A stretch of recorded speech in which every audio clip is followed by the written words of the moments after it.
Welcome to the Paranormal Stakeout radio TV show with Larry Lawson.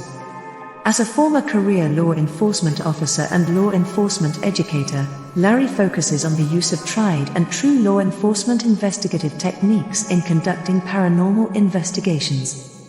Despite his experience and training, Larry also keeps an open mind to discussions on topics that deal with evidence that are not quite as physical in nature.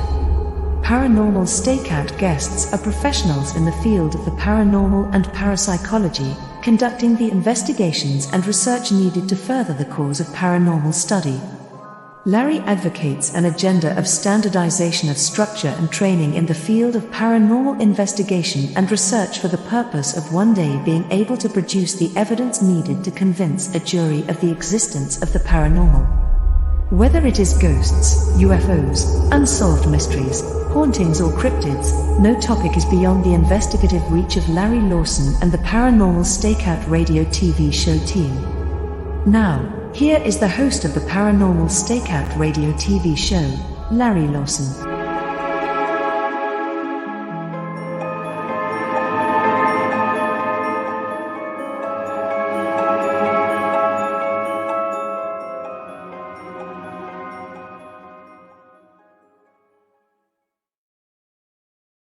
Well, good evening, everyone, and welcome back to Paranormal Stakeout. I'm your host, Larry Lawson, coming to you from the command post of the Florida Bureau of Paranormal Investigation and Indian River Hauntings in beautiful Vero Beach, Florida. If you'd like to learn a little bit more about us, please check us out at IndianRiverHauntings.com, ParanormalFBI.com. You can also check me out here on the X Zone at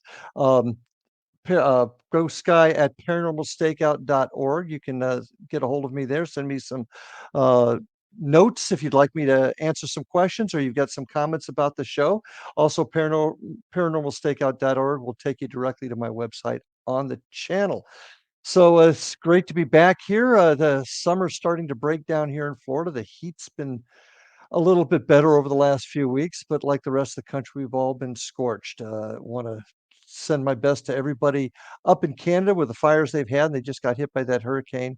And also, please keep in mind our friends and families out in Hawaii on Maui. So keep that in mind. Tonight, got an interesting show for you. We're going to be delving back into the world of the psychic intuitive. My guest tonight is Robert Lindsy Milne. Robert is a psychic-intuitive counselor, teacher, healer, and life coach. He's recognized across the continent as one of the most insightful psychic intuitive counselors of the time. At a very young age, he realized his psychic gifts and started his first job working as a psychic, doing intuitive readings at a place called the Cozy Tea Room. And we're going to ask him about that place. And that's in beautiful Toronto.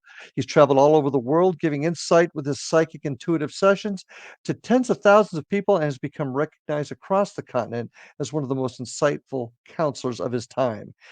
He's also worked with police and the Canadian Secret Service, helping to gather intel and work on missing persons. And we're going to really want to talk about that a little bit. With that, I'd like to welcome to the show Robert Milne. Rob, thanks for joining us tonight. Thank you. I've been looking forward to talking with you, and thank you for the service and the work that you're doing. It's fascinating. Well, it's it was a long time. I did my time on the job, and now I'm trying to figure out this new mystery in our society. I was including the new part of your life, this part too, as well. Yeah. I appreciate it. Thank you. Well, for some of my guests that might not be familiar with your work, can you share with us a little about who Robert Milne is? Well, Robert Lindsy Milne. Lindsy Milne. I have been a professional psychic coming this January for 59 years. And I started working at the Cozy Tea Room when I was 15 and a half years old. And I was homeless. And I was surviving on the street by my instincts, intuition, and psychic ability. I had demonstrated psychic awareness and psychic abilities at a very young age. So it wasn't a surprise that I was using my instincts to survive. And I heard that if you worked at the Cozy Tea Room, in those days, doing readings was against the law. You could get arrested for it. I was going You to ask really. you about that. I'd like to know more That about that. well, that law got appealed. I think it was July 1st, 2019. So that was when we were allowed to do readings and get paid for it. And the other thing that happened was cannabis got legalized on the same day. I don't know if there's any connection there, but Coincidence, maybe. Yeah. same thing. I don't know. So when I heard that if you worked at the Cozy Tea Room doing tea leaf readings and card readings, in the afternoon you would get a sandwich, a cup of tea, and some cookies, and you would get paid. And if you worked in the evening, you would get a hot meal, sandwich, cookies, cup of tea, and you'd also get paid. And I applied there, and I told the woman, I told her my name, and I came down and auditioned for the interview was doing a reading. And I had never done a tea leaf reading. I didn't have any idea what to do, nor had I ever read cards. I had no idea, but I am. And then I was a psychic, and I still am. And I held the teacup in front of me, and I started doing a regular reading, or how I would give information to people, pretending I was looking at the tea leaves. And then I put the cards on the table, and I had no idea what the 7 of hearts meant. So, but I would point to it but share my psychic feelings. I started working that day. So it wasn't the tea leaves of the cards. It was your own psychic ability that you're reading. And I just had to have another way of doing it, because there's a sign on the wall that said all readings are complimentary and are done for entertainment purposes. So that's how you got around the law. That's how it was. That's how people got around the law. Okay. And I started working there, and I worked there for about 6 years. And I worked 5 days a week, sometimes 6. And on Sundays, most of the times we would go out to private parties and do readings. So I was working 5 and 6 days a week, every day during that time. Let's back up a little bit. When did you first recognize that you had this gift? How old were you? When I identified it, I was around 10 years old. I was seeing things and then getting in trouble for it. One day I was coming home from school. I was about 5 or 6. And I said to my mother, "Grandma Harris died today." And by the way, Grandma Harris was my great-grandmother, not my grandmother. And she was living in England, and I was in Toronto. And my mother got angry with me and punished me in some way for saying bad things. And that was confusing to me.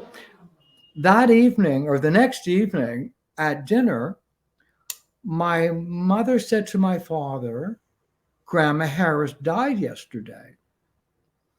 And I thought my father was going to be angry with my mother for saying bad things. But to my astonishment, they just talked about it. But yet I got punished for saying bad things. And it was like that. One time when I was about 8 or 10, something like that, we went to a Stanley Cup hockey game. And it was Boston and Toronto, and it was the semifinal. And the score was tied at the end of the third period. And when the teams came on the ice for the first overtime period, I knew number 17 with the Toronto Maple Leafs was going to score. I just knew it. He wasn't, and his name was Gary Eamon. And anyway, as the game was about to start in Maple Leaf Gardens, and there's 18,000 people watching, and the lights went down, I couldn't hold the words in my mouth any longer, and I jumped up and started yelling and screaming and cheering because Gary Eamon was going to score the overtime goal. Gary Sheeman wasn't on the ice, and everybody turned and looked at me and my dad. And he just said, sit down. Anyway, 3 minutes later, Eamon came on the ice and tipped a puck in the net and scored the overtime goal. And it was then that I knew other people weren't seeing what I was seeing. That was when it happened. Now, you mentioned that when you started working at the Cozy Tea Room, you made mention of being homeless. Yes. How did that play into all of this? I came from a remarkably abusive background, and a couple of different times I ran away, and I lived on the streets during that time. So that's how it happened. Mm-hmm. First time was 14 and a half. Okay. Go ahead and finish. I was also about to say that my psychic abilities were honed in survival on the street. Mm-hmm. And so whatever awareness or psychic ability I had as a child, when I was on the street, they were even the lessons were even more important or more severe. And during that time, when I was in trouble or having difficulties, I was always presented with an option. I could use my intuition, my psychic ability, or I could do something that would be illegal or immoral. And almost always, I chose to use my intuition or psychic ability to solve the problem. Mm-hmm. In what way? I don't know if you can give me an example. Were you able to see? Sorry. Okay, go ahead. No, please ask your question. No, did it give you a direction? Did it say, you need to go to this place, or you need to turn this corner, or talk to this individual? Or be in the right place at the right time, be where there's food, things like that. That's how. And I almost always use those instincts, and I was always ready to work as well. Mm-hmm. And I also did readings or gave information to people in those days also. And on a couple of occasions, I certainly had to do things that I wouldn't have, wanted to if it wasn't survival. But almost always, I used my intuition. And during that time, I never stole anything. Actually, I didn't do that until I was in my 50s. But I spent my whole by the way, the reason that I did it in my 50s is because I wanted to know what it felt like to steal something. Because I had never done that. Well, I'm a believer in what you do one way, you must do equally the opposite. And I also believe that the purpose of life is to experience. That's it. Okay. And so, and we have free choice and free will to experience anything we want. The rule with free choice or free will to do anything that you want. Do you want to go ahead, jump in? Yeah. No, I got to, because we got to take a break. First 13 minutes is already run. So we're going to pick this up on the other side. All right. So folks, stay with us. Robert Lindsy Milne, my guest tonight. Stay with us. We'll be back after these messages.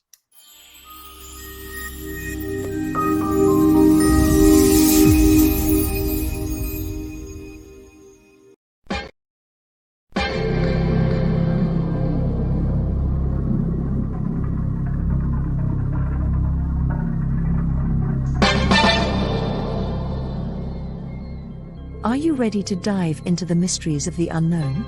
Tune into the electrifying X-Zone radio TV show hosted by the one and only Rob McConnell. I'm Rob McConnell, and get ready for a mind-bending journey through the unexplained phenomenon that surrounds us all. From UFO encounters to cryptids, ghosts, and everything in between, we've got it covered here in the X Zone. Rob McConnell, the seasoned investigator and renowned radio personality, brings you the most compelling interviews with top experts, authors, and experiencers from around the world. Each episode is an unforgettable exploration into the depths of the extraordinary. That's right, X Zone Nation. Join me every week as we open the door to the supernatural and explore the strange and amazing stories that will leave you questioning everything you thought you knew. And it's not just radio anymore. With our groundbreaking TV show, you can now witness the sessions unfold right before your eyes. From chilling reenactments to captivating visuals, prepare yourself for a multimedia experience like never before. With a legacy spanning over 2 decades, the X Zone Radio and TV show with yours truly, Rob McConnell, is your ultimate source for mind-blowing entertainment and thought-provoking discussions. Join our growing community of truth seekers as we continue to unlock the world's mysteries. So, why wait? Step into the X Zone and embark on a journey that will challenge your beliefs, ignite your curiosity, and keep you on the edge of your seat. Remember, X Zone Nation, the truth is out there, and it's waiting for you right here on the X Zone Radio and TV show with yours truly, Rob McConnell. Don't miss a minute of the action. Tune in now on your favorite radio station or visit XZoneRadioTV.com to join the adventure. The X Zone Radio TV show with Rob McConnell, where reality meets the unknown. The X Zone Radio TV show, unraveling the secrets of the universe, one episode at a time. For more information, visit www.xzoneradiotv.com.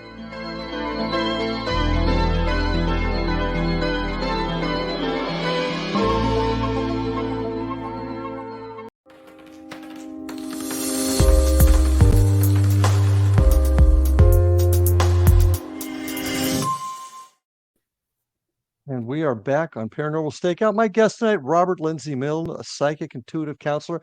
Got a lot of questions to ask you, but probably let me start off with this one. Psychic-intuitive counselor, to folks that might not completely understand what that means. Can you give a quick definition? Well, I always called myself a psychic after I left the tea rooms. As time wore on, the younger psychics coming up, the New Agers, thought that being called a psychic was something bad or old-fashioned or whatever, and everyone was getting all these fancy titles that they were giving themselves, and I just decided, okay, so instead of just being a plain old psychic, I'll be a psychic intuitive counselor or a psychic intuitive. That's why it is. Gotcha. Okay. So well, I am a simple, straightforward. I'm into the fundamentals of the craft. Vince Lombardi was a fundamentalist. He'd start every season at the beginning with all the football players around him. He'd hold the football up and say, "Gentlemen, this is a football." And they started from the fundamentals and built upward. And when people allow themselves or want to become psychic, because almost everybody can be, when you learn the fundamentals of being psychic, you then can do pretty much anything when you know the fundamentals. Okay. Understood. Now, you were going, when we were just before the break, you had mentioned a little bit about stealing stuff and experiencing other things. As a cop, I got to be honest with you, that's a little tougher for me to swallow, only because of my background. I think understand where you're coming from. I'd be glad to explain it a bit more. Sure, please do. Okay, so I'm not advocating committing any crimes. Mm-hmm. What I'm looking at is things overall. And when we're on this planet, in this solar system, there are things that are fundamentals. And one of the fundamentals is we're here to experience. We have free choice and free will to do anything we want. But in this reality, there's accountability. I didn't say Mhm. you could do something and get away with it. I just said you have free choice and free will. Understood. There is accountability. Okay. So the rule with you can do whatever it is that you want, what goes with it is you must experience the opposite. So in order to know good, you must know bad. In order to know what's right, sir, Mr. Policeman, right? You also have to know what's wrong. So we need to know the opposite. You can't have a one-sided line. Okay, Right, so that's all it is. yeah, and I understand the concept. I don't know. I don't know that I completely completely agree with you. I don't need to know stealing is wrong, but I get where you're coming from as far as I experience. well, just hold on. I went through 52 or 53 years Mhm, of never stealing anything and mhm. living on the streets. And Yeah, one that's time, impressive. as a mature man, never experiencing what it was like to take something, I set up a situation where I would steal something, but I Mhm. also came back the next day and paid for it. Okay. Well, uh, I understand what you're So trying to describe me. I don't know can that I we be agree with you, but we can move on from that. That's getting back to. Go ahead. how many times have you stolen? Me? Yeah. Never. Never once? No, Ever? sir. No. Wow. Okay. No. All right. No. No, I have not. But that's just me. And and uh, we're all different. Now, want to move on a little bit into more. Being psychic more? Yeah. Uh, I want to talk about your philosophies. What you think this phenomenon is on the other side. What is it we're dealing with when you're when you're getting these impressions, somebody contacting you from the other side? What is your philosophy of what this is?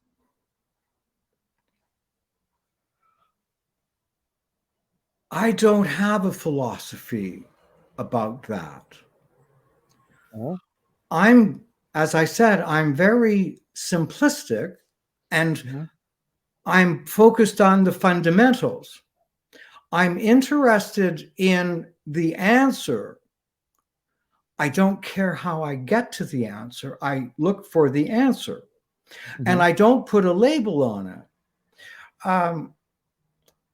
I traveled around the world appearing on radio and TV call-in shows, mhm. and I, uh, I just got thrown off track here. I'm just um, I have a natural talent, ability, and awareness.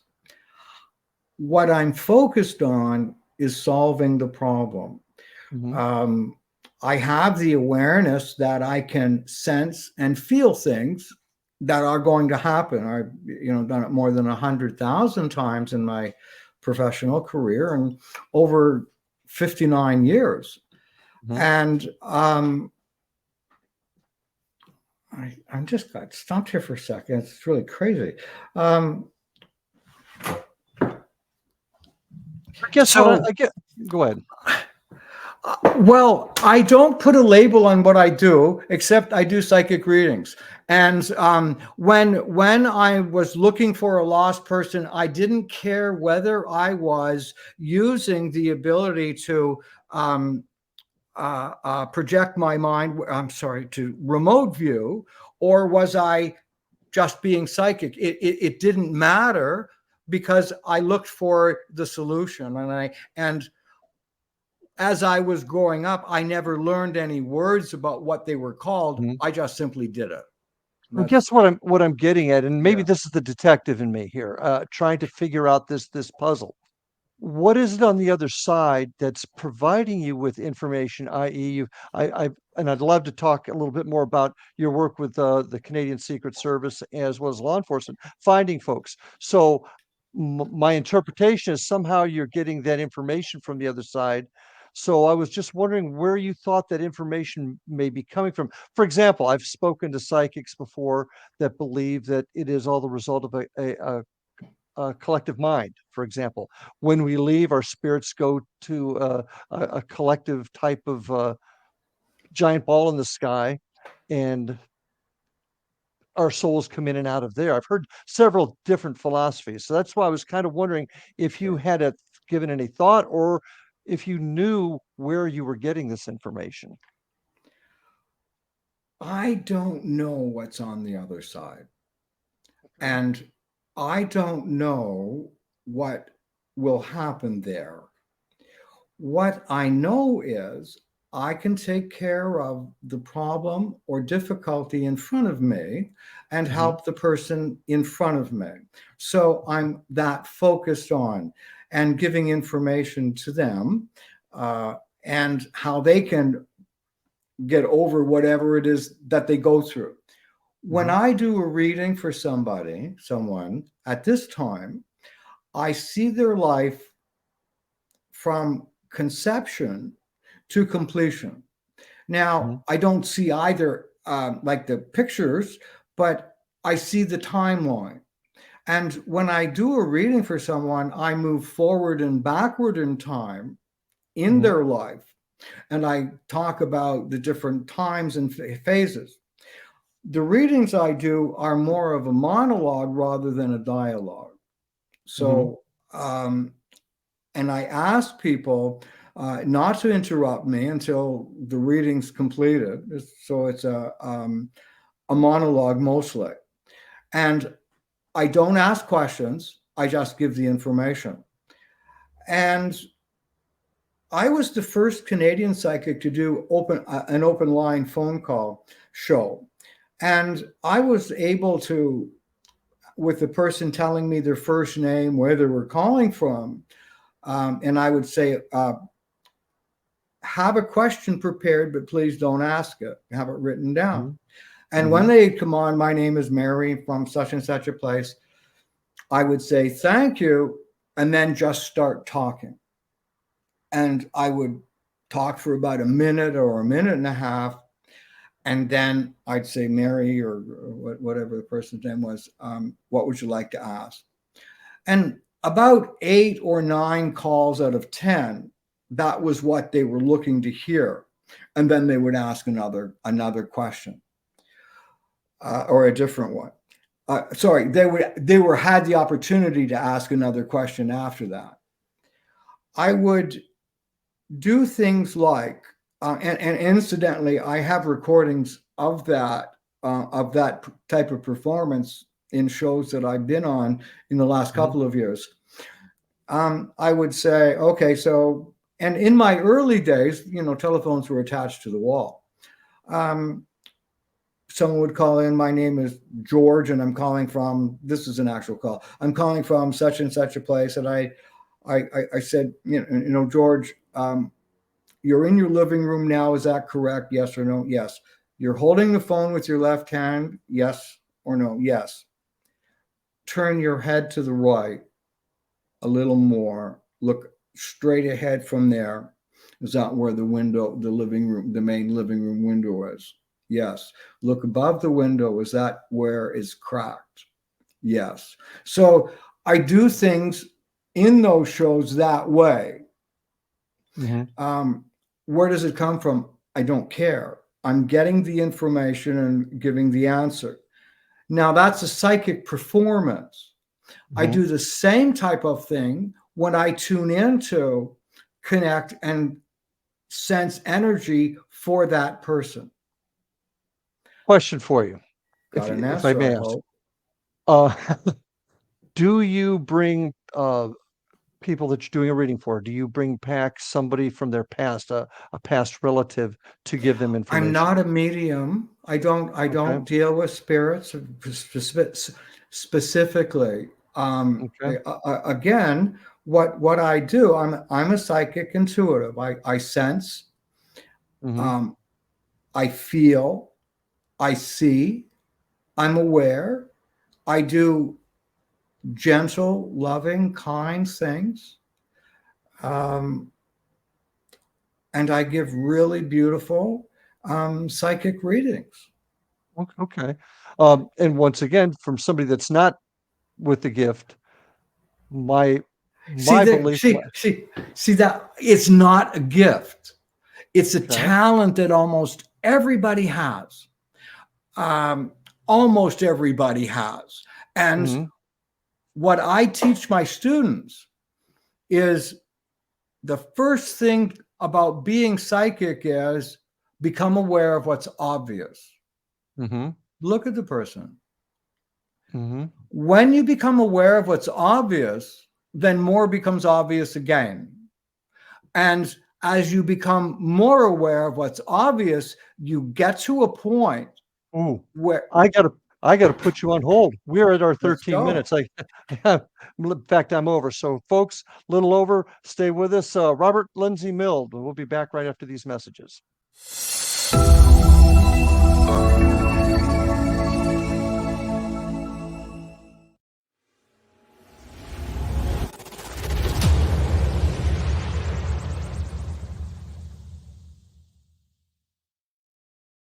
So I was watching the X-Zone TV channel last night when I was abducted by aliens, and they kept repeating to me over and over again, simultv.com, simultv.com. What's simultv.com? That's what I asked them. They had it written on the side of their UFO. How do you spell that? UFO. No, I mean simultv.com. simultv.com. simultv.com. Right. simultv.com. Interesting that you were abducted by aliens in a simultv.com UFO last night. Oh, yeah? Yeah. Now that you mention it, I remember now last night I was awakened from a deep sleep. My great-grandmother was standing there. She said she'd come from the hereafter to tell me about simultv.com. She even spelled it out for me. simultv.com, sonny boy. simultv.com. simultv.com, sonny boy. Wow. Yeah. Guys, you'll never guess what my psychic guru just told me. simultv.com. Exactly. Are you guys psychic too? Of course. We all know about simultv.com. simultv.com.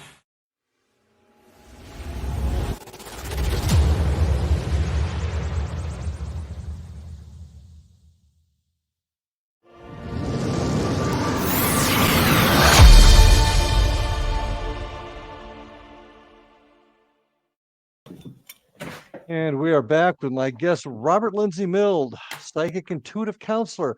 So this is interesting for me, Robert, because this, from what you're telling me, all psychics do not have contact with spirits on the other side, which is not something I grasp. So, you've put words into my mouth. I didn't say that at all. Okay, then correct me. I didn't say that at all. I said the way I do my work.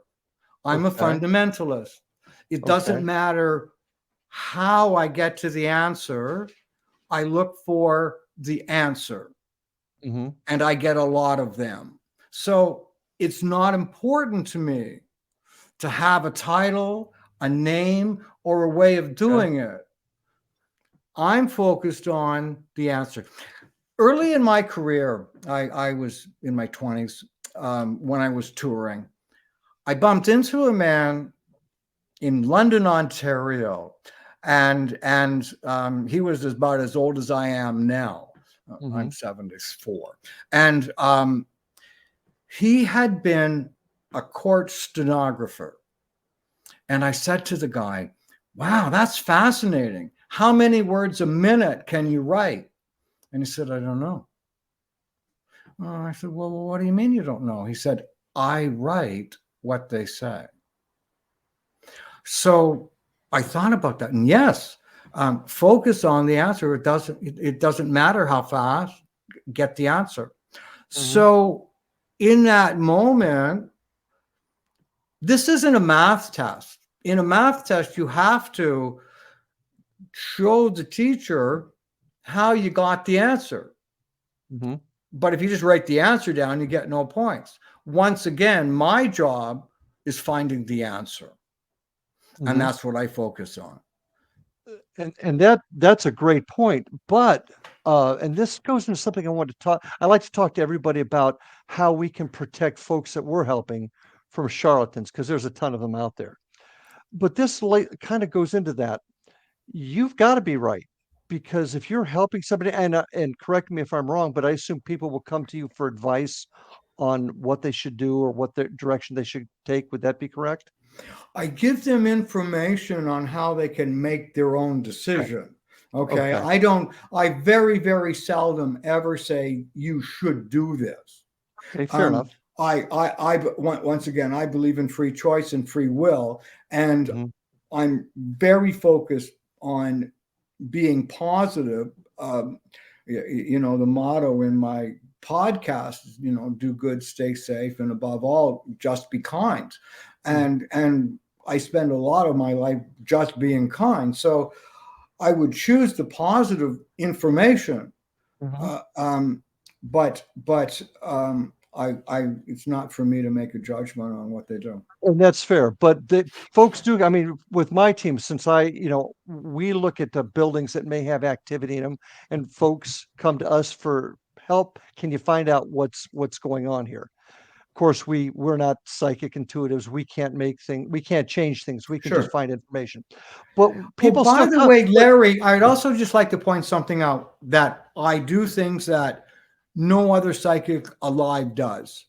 And that is? I guarantee my work. If I do a reading for you, I guarantee absolutely that if you're ever I absolutely guarantee my work for as long as I'm alive or you. And if for any reason the reading I did for you was not up to your value, or you felt you got a good choice, I just give you back your money. And if I did a reading for you, and I could have done it 20 or 50 years ago, and you'd come to me and say, hey, Robert, that reading you did for me, it was crap, 37 years ago. Oh, okay, here's your money back. Just like that. And I can really appreciate that. But what I was getting at is I was pointing out the values that I work at. And you're talking about I don't hang out with psychics very much.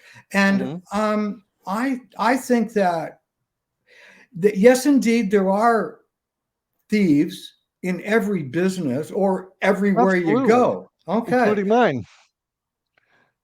Hasn't that been your job? So I don't hang around that much with others, psychics. But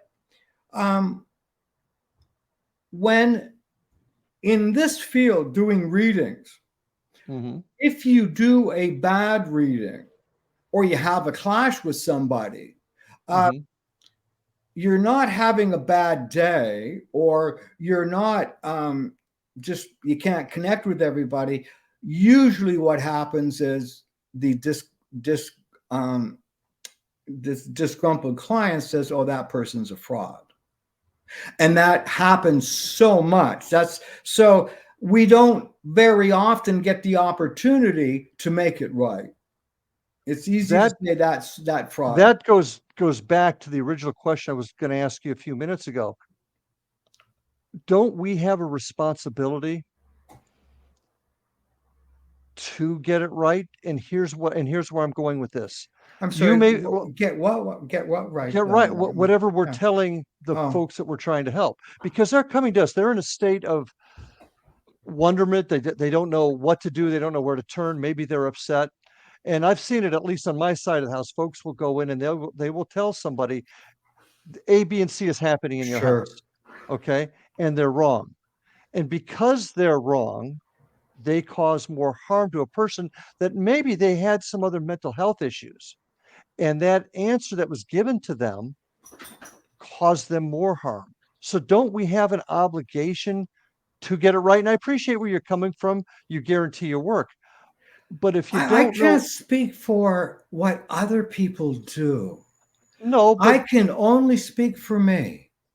And I do. Okay, so I don't know what other people do. I know there are people that are frauds. I know that. I'm not. My job is to help people in trouble. And that's what I'm really good at. I can't eliminate frauds. I can be the best psychic I can be because that's the purpose of my life. That's what I do. April 6th this year, I had quadruple bypass surgery. I knew I was having it. I didn't have a heart attack. And I worked right up until April 5th. Well, and how did you know? How did you know? How did you know you were going to have? Did you know intuitively? Yes, I had blocked arteries. I had to have heart surgery, and I worked right up, did readings right up to the night before, and then I had a few weeks off, and then a couple more weeks practice, and then I slowly started doing readings again, and for my clients. My purpose is to give service. My purpose is not to attack, arrest, accuse, judge. My purpose is to help the person in front of me. That's what I do. And I guess that was my big question. How do we know that we're always right? For example, and I'm asking you to educate. Well, you're never right. Come on, man. No one is 100% right. You're never right. I'm not yelling. I'm being expressive. No, that's fine. Nobody's 100% right. Okay, and this is where my worry comes in. So, for example, early in my police career, I had a problem with psychics. Had gotten some bad information. I would work a homicide and would just get all kinds of silly information that never came out. Life changed for me. My eyes were open, and I won't bore you with that story. So I believe in the value. But the one thing I have found out, Robert, I've seen that folks that mean well, 4 different folks with the ability, might give you 4 separate answers to the question. They mean well, but not all 4 people can be right. So here's my question: how do we? Why don't psychics all see the same thing? I mean, do you have a thought? Well, because I got a really good answer for you. Because nobody sees or has the same point of view. That's the reason. And what you went through as a youngster, I'm sure, influenced how you see things today. Is that a good way to put it? Or molded you? Oh, absolutely. Yeah. I spent my life working on me personally, as well as, so, Larry, all I'm saying, I am concerned about what I do.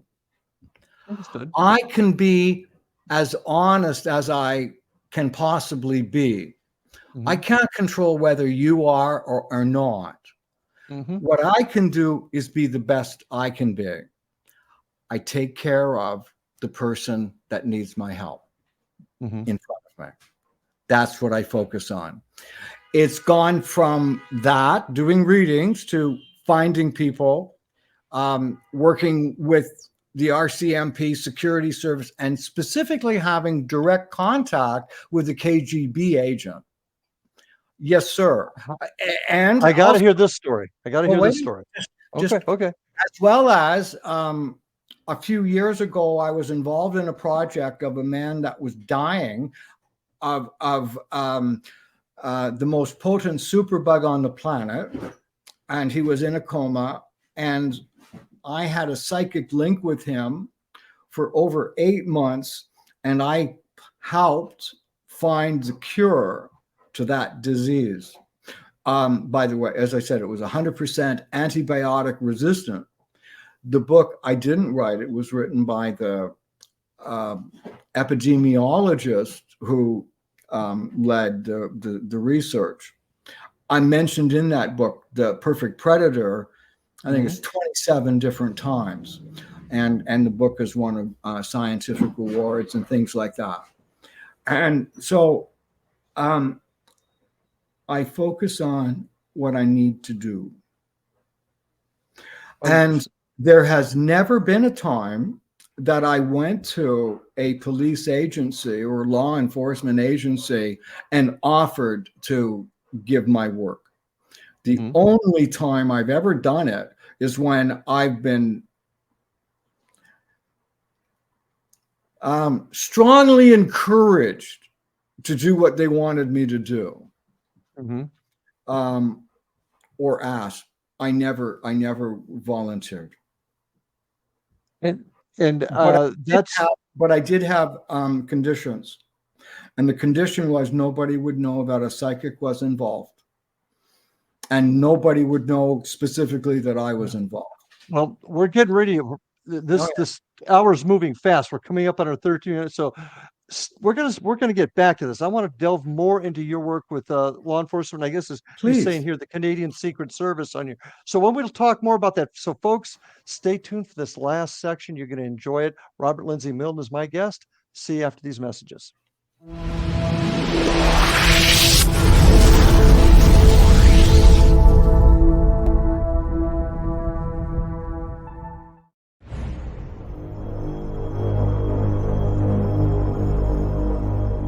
You have heard of the X Zone? Now watch it on Simul TV, plus 500 video games, live TV channels, free video on demand, worldwide, and more. Does this sound like tomorrow's television? Well, it is, but you can have it today, right now. It is Simul TV. Simul TV offers what the others only wish they could provide. 15 exclusive channels like X Zone, sci-fi, and horror. We are worldwide. No other provider offers that. 500 built-in video games. No need to have an extra expensive system. We have them included. Free video on demand. Live streaming events from around the world. Interactive online network, and much more. Tomorrow's TV today. Simul TV. Sound too good to be true?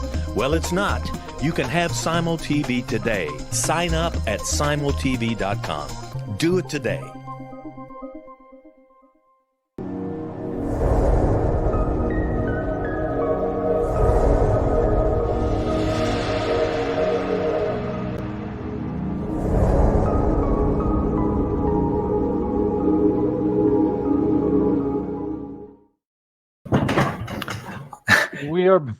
We are back on Paranormal Stakeout with my guest Robert Lindsy Milne, and I'd like to remind everybody, if you'd like to learn more about what I do and what my group does, check us out at IndianRiverHauntings.com or ParanormalFBI.com. You can also check us out on YouTube at Indian River Hauntings 2341 and see some of the work that we've done there.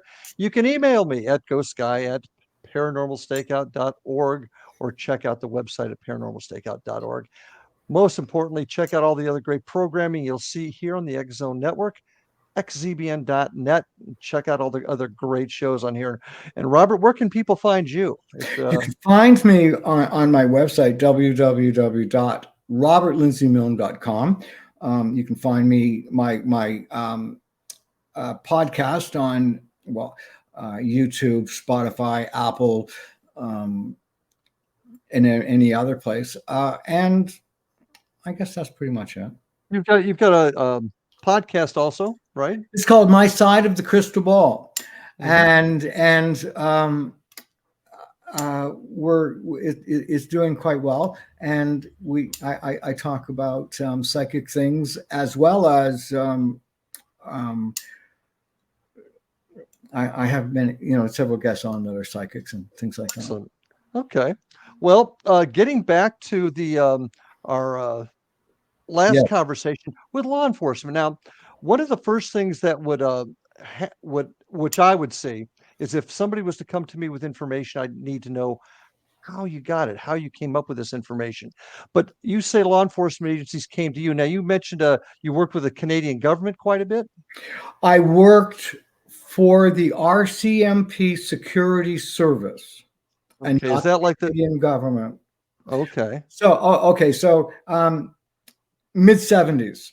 And in that time during the Cold War, there was more intelligence being passed between the American-Canadian border at Niagara Falls than anywhere in the world. the Canadians, us, had a special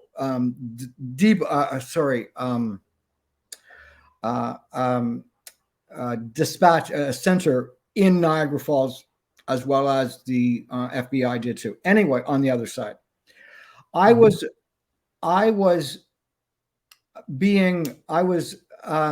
having an interview. My brain just got tired. I was appearing on a radio show in Ottawa in the mid 1970s, and it was a test run to see if I was good enough to do the show. I got the show, and I did that show every month for 12 years. When I got home from there, it was in the 70s, the program director said, "This man from Task News Agency wants to do an interview with you." And I said, "Leave me alone. I don't want anything to do with it." Long and short of the story is the RCMP found out that this guy tried to contact me. Then they wanted to talk to me, the Mounties, and they wanted to know why, and I didn't know.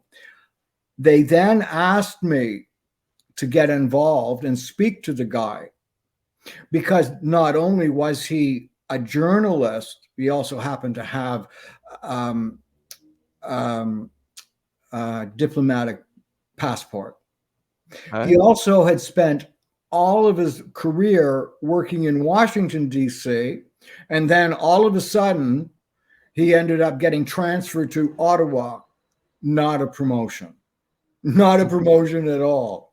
And they thought that he was going to get shipped back to Russia.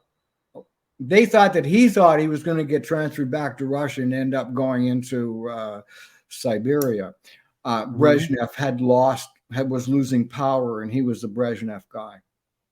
And they believed that when he was reaching out, he contacted through the radio station, that he was reaching out to them, the Mounties, for help. And they thought he wanted to defect. And they came and saw me and interviewed me, and I did some psychic things, and they then asked me to go to Ottawa and agree to see the guy. When you say psychic things, just to... Psychic things, I did, a kind of psychic performance. I was like 25 or 26. And, here was one. They were talking about this man. I can talk about it because it's past the legal. Anyway, his name was Ivan Mironov. And when they talked about Mironov, the Mounties, I said, I thought his name was Bolitnikov.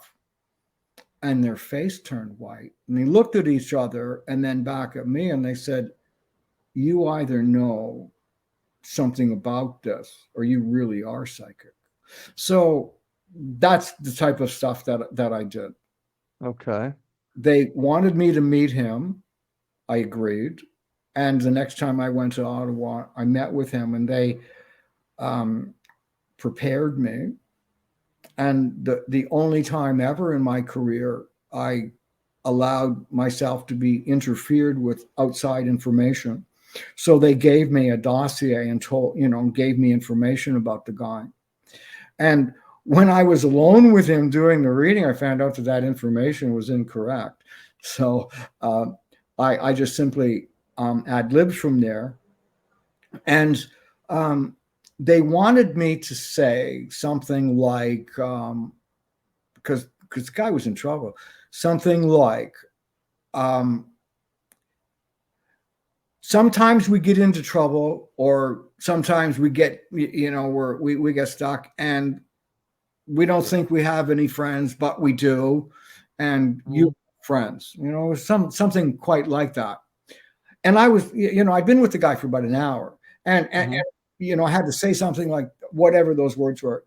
When I said them, he looked at me, stood up, turned around, walked right out the door, didn't say goodbye, nothing, just walked away and left me there. the room that I was in had 2 adjoining rooms, and it was all wired up in 1970s technology. And the guys come in the room and they said, "Oh, great going, Robert." And I said, I screwed it up. He walked out. And I said, "Not necessarily.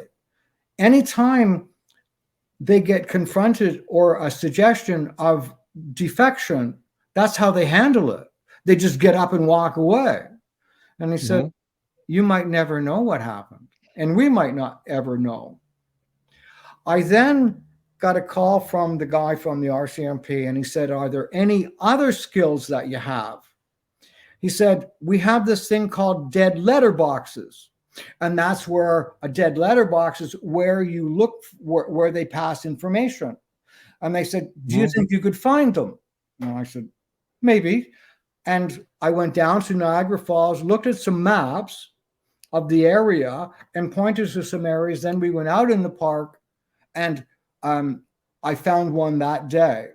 And over the next 2 years, I went down to Niagara Falls every month and did that, looking for the dead letter boxes. I'd been doing it for about 6 months, and we were out in the park, and the guy said to me, "Do you remember your Russian friend?" And I said, "Yeah." And he said, "It worked out." And I said, What? How did it work out?" He said, "It worked out." And he never said another word after that. So I don't really know what happened, but it worked out. How many years did you actually work for? And when you say the RCMP, that is the government, the federal government.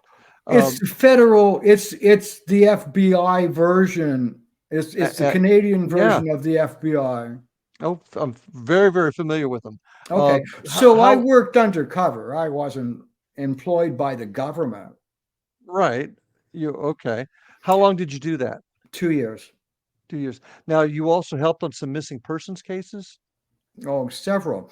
The first one was early when I was touring, and I was in a small town in Barrie, Ontario. I used to go there the first show of a tour, and there had been this this woman, a young woman married with a child, a really high class kind of woman, and she had a day off. She was going to the hairdresser, dropped her child off at the babysitters, went to the mall where the hairstylist was, and no one ever saw her again. And they couldn't find her. And several months later, I was in Barrie, did a radio show and was doing readings. And late at night, 10 o'clock at night, the police, because I was working late that night, the police knocked at my door. I'm sorry, it was earlier. It was around 6 o'clock. They knocked at my door and they said they wanted to talk with me. It screwed up that reading for sure. And they told me about this woman, and they asked me, and they told me that they wanted me to see if I could find her. And I said I didn't want to do it. And they said, "If you don't want to do it, you can't work here, and we'll stop you." And I said, "Okay, but let me come back and see me tonight to do it." And they said, "Okay." And we came back, and I went down to the police station that night, and we looked at maps of the area. And I said, "But first of all, I have to tell you, you're not going to find her until way into March." And this would have been in the fall. It would have been like October. And I said, "You'll find her, and how you'll be able to know is by an old train trestle that says 1910. And I saw it and sensed it. And they insisted that night that we go out into the fields and look. And they weren't taking me very seriously. And we were driving around in the countryside in the dark. And then we went down this road, and there was this train trestle that said 1910. And then they took me a bit more seriously. And the next day they did this big search in the area, and they didn't find anything. And in the springtime, so that one did not get solved then. It did get solved when I said it would be I said it was I said it would be in the springtime, and I was doing the work in October, in that night and day. Gotcha. Well, a lot of satisfaction helping folks with closure on things like that. So I know they appreciated all of your help on that one. In our last minute or so, Robert, I mean, was there anything you'd like to share with the audience to maybe as a final note? Regardless of what you think or feel right now, regardless of your opinion, no matter what, just do nice things, be kind. You can always do that. Yeah, and those are well spoken words. One of the things that I enjoy about having folks like you on the show is giving folks a taste of what individuals with your talents can do to help. So we do appreciate you being here Thank you. tonight, and folks, I want you to know that I appreciate all of you being here tonight. Interesting show, and I'm looking forward to seeing you next time. So until then, love your family, hug your kids, take care of yourselves, and we'll see you on the other side. Have a good night, folks.